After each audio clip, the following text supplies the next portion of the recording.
Welcome to my YouTube channel security training school. Security training school में आप सबका स्वागत है। आज इस वीडियो के माध्यम से हम एक सिक्योरिटी सुपरवाइज़र की ड्यूटीज़ एंड रिस्पॉन्सिबिलिटीज़ के बारे में अध्ययन करेंगे कि एक सिक्योरिटी सुपरवाइज़र्स की क्या ड्यूटीज़ एंड रिस्पॉन्सिबिलिटीज़ होती हैं। किसी भी कंपनी में कंपनी के नेचर के आधार पर सिक्योरिटी सुपरवाइज़र्स की ड्यूटीज़ एंड रिस्पॉन्सिबिलिटीज़ अलग अलग होती हैं। जिस प्रकार से एक सिक्योरिटी सुपरवाइज़र किसी मॉल में है तो वहाँ ड्यूटी एंड रिस्पॉन्सिबिलिटीज़ अलग होंगी, किसी हॉस्पिटल में है तो वहाँ की सिक्योरिटी सुपरवाइज़र की ड्यूटीज़ एंड रिस्पॉन्सिबिलिटीज़ अलग होंगी, एक मैन्युफैक्चरिंग कंपनी के अंदर सिक्योरिटी सुपरवाइज़र की ड्यूटीज़ एंड रिस्पॉन्सिबिलिटीज़ अलग होंगी। परंतु सभी कंपनियों में सिक्योरिटी सुपरवाइज़र की कुछ बेसिक्स ड्यूटीज़ होती हैं जो सेम होती हैं। तो आज इस वीडियो के माध्यम से हम सिक्योरिटी सुपरवाइज़र की बेसिक ड्यूटीज़ एंड रिस्पॉन्सिबिलिटीज़ के बारे में अध्ययन करेंगे।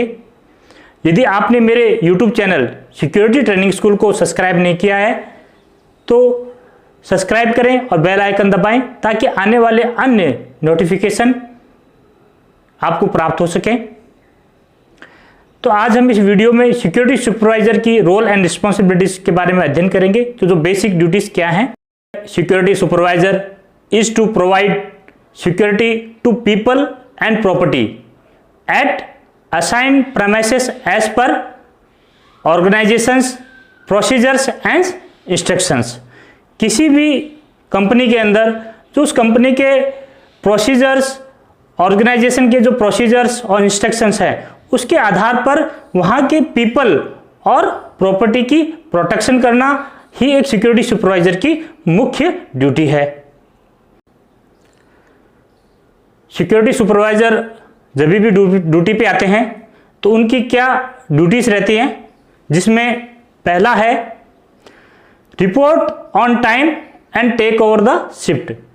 सिक्योरिटी सुपरवाइजर को हमेशा टाइम का पंक्चुअल होना चाहिए और जो ड्यूटी का टाइम है 12 आवर्स है या 8 आवर्स, जिस आधार पर ड्यूटी का टाइम है, स्टार्टिंग टाइम है, उससे पहले ही उसको रिपोर्ट करना है और शिफ्ट को टेक ओवर करना है। Second duty, take attendance of security guards. एक सिक्योरिटी सुपरवाइजर के अंडर में जो भी उसके गार्ड्स हैं उन सब की अटेंडेंस लेना एक मुख्य उसकी ड्यूटीज हैं, ताकि उस दिन जिस बंदों ने वहाँ ड्यूटी डिप्लॉयमेंट के आधार पर जो ड्यूटी की है डिप्लॉयमेंट में उनकी अटेंडेंस लेना, ताकि आने वाले महीने में उनको पेमेंट पूरा मिल सके। थर्ड ड्यूटी है उनकी ब्रीफ सिक्योरिटी गार्ड्स।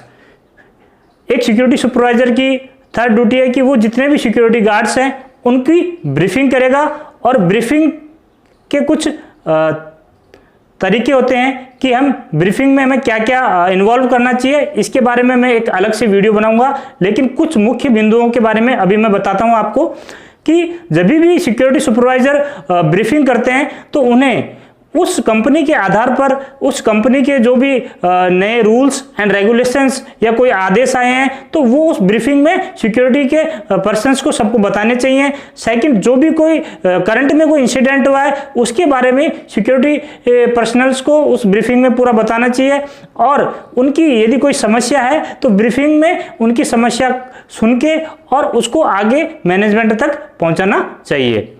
और इस ब्रीफिंग के बारे में विस्तार से अन्य वीडियो में आपको जल्द ही बना के दूंगा। नेक्स्ट है assign duties and work of security guard. कि एक सिक्योरिटी सुपरवाइजर की मेन ड्यूटी है कि जो भी उसके नीचे अधीन सिक्योरिटी सुपरवाइजर के अधीन सिक्योरिटी गार्ड हैं, सिक्योरिटी ऑपरेटर हैं, लेडीज गार्ड हैं, ड्राइवर्स हैं, जो भी कैटेगरी के जो उसके अंडर में सिक्योरिटी पर्सन्स हैं उन सब की ड्यूटीज़ को असाइन करना कि कौन बंदा कहाँ ड्यूटी करेगा उसकी एबिलिटी के आधार पर, और कि किसको कांटे पे ड्यूटी लगानी है, किसको मेन गेट पे ड्यूटी लगानी है, किसको विजिटर सेक्शन पे ड्यूटी लगानी है। तो वो सब कार्य किसका है, एक सिक्योरिटी सुपरवाइजर को ड्यूटी लगाने का वो कार्य है और सिक्योरिटी गार्ड को उनको वर्क असाइन करना है कि उनको ड्यूटीज क्या ड्यूटी करनी है और क्या क्या उन ड्यूटी पे उनको देखना है। पांचवा है check functioning of available security communications and personal protective equipments. जब भी सिक्योरिटी सुपरवाइजर ड्यूटी पे आते हैं तो उनको जो पर्सनल प्रोटेक्टिव इक्विपमेंट्स, कम्युनिकेशन के साधन जैसे walkie talkie, base station, telephone, इन सब की फंक्शंस को चेक करना है कि वो जो सिक्योरिटी की जो इक्विपमेंट्स वगैरह हैं वो प्रॉपरली काम कर रहे हैं या नहीं कर रहे हैं। ये सब एक सिक्योरिटी सुपरवाइजर का कार्य है। अटेंडेंस की रिपोर्ट भेजनी है और डेफिशिएंसी ऑफ मैन पावर कितनी है उसकी रिपोर्ट करनी है। जिस प्रकार से किसी ऑर्गेनाइजेशन में, किसी यूनिट के अंदर यदि टोटल ऑथराइजेशन 50 की है और वहाँ 45 डिप्लॉयमेंट है सिक्योरिटी पर्सन का, तो 5 डेफिशिएंसी रहेगी।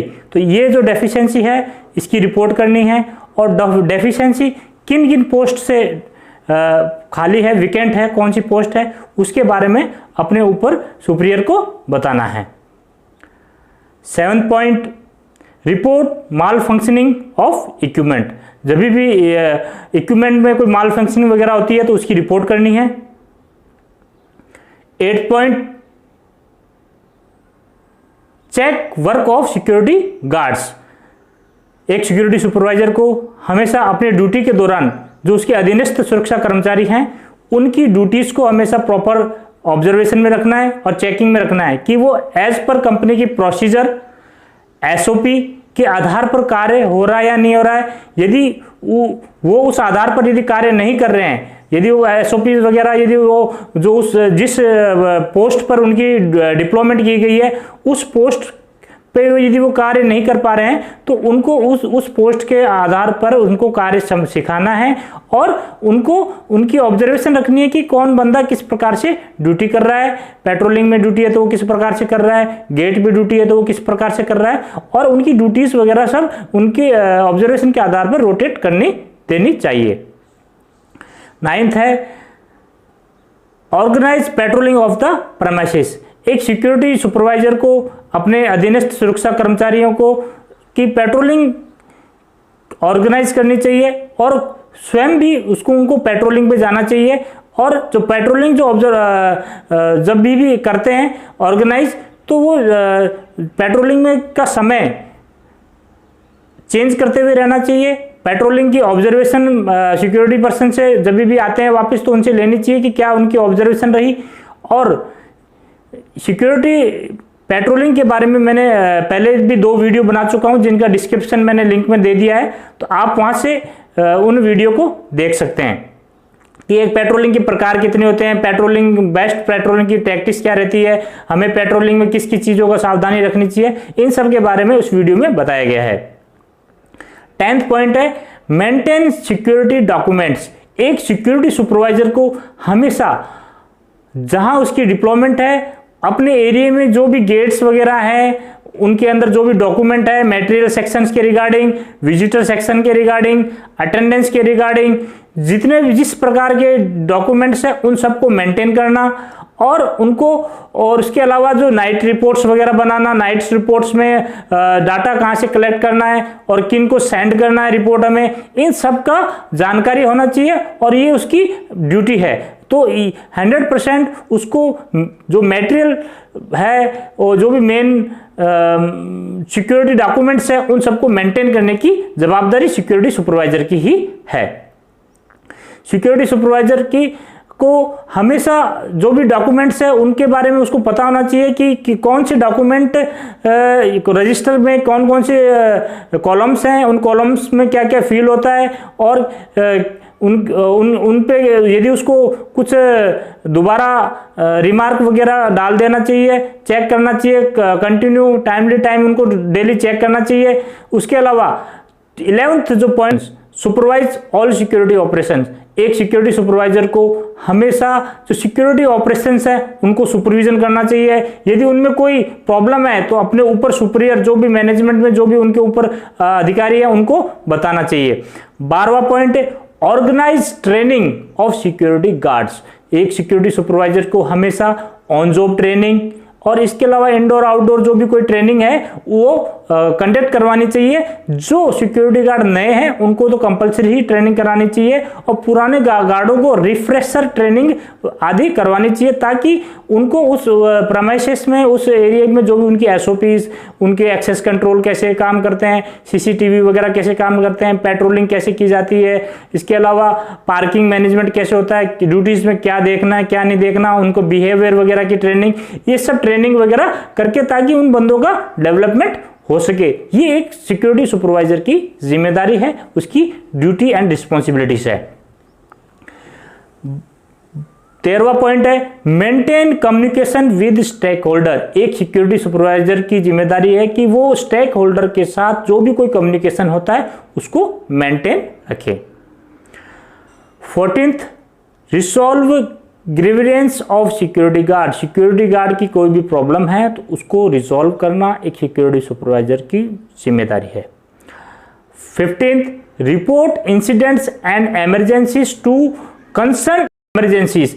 यदि कहीं भी प्रेमाइसेस में कहीं भी कोई इंसिडेंट होता है तो उसकी रिपोर्ट करनी है, उस इंसिडेंट की या इमरजेंसी की, टू कंसर्न पर्सन की को और अपने सुपीरियर को। यदि फायर होता है तो आप अपने सुपीरियर को, कंट्रोल रूम को या जो भी आपके इंचार्ज है प्लस फायर टीम को आपको बताना है। इंसिडेंट होता है तो एम्बुलेंस को डाइवर्ट करना है और खुद भी यदि कोई व्हीकल वगैरह अवेलेबल है तो उस हिसाब से उनको जो भी वहां पर इंसिडेंट को हैंडल करना है। ये एक सिक्योरिटी सुपरवाइजर की मेन जवाबदारी और ड्यूटी एंड रिस्पॉन्सिबिलिटी है। 16 है deal with lost and found property.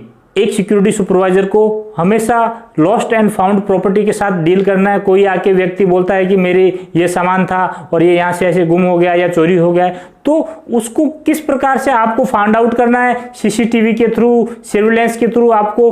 और यदि कुछ आपको, यदि किसी गार्ड या आपको कहीं कुछ फाउंड होता है सामान, तो वो सामान किसका है फाइंड आउट करके उस बंदे को वो सामान वापस पहुंचाना, ये एक कार्य है सिक्योरिटी सुपरवाइजर का। Hand over shift to next security supervisor. Last, जब ये जनरल ड्यूटीज हैं कि आप किसी भी ऑर्गेनाइजेशन में रहें, चाहे वो मॉल हो, चाहे वो मैन्युफैक्चरिंग कंपनी हो, चाहे वो हॉस्पिटल हो, इन सब में ये बेसिक ड्यूटीज हैं सिक्योरिटी सुपरवाइजर की जो है। इसके अलावा सिक्योरिटी सुपरवाइजर की उस कंपनी के नेचर के आधार पर ड्यूटीज अलग अलग रहती हैं। यदि आपने मेरे चैनल सिक्योरिटी ट्रेनिंग स्कूल को सब्सक्राइब नहीं किया है तो सब्सक्राइब कीजिए ताकि आने वाले अन्य वीडियो आपको मिल सके। जय हिंद, जय भारत।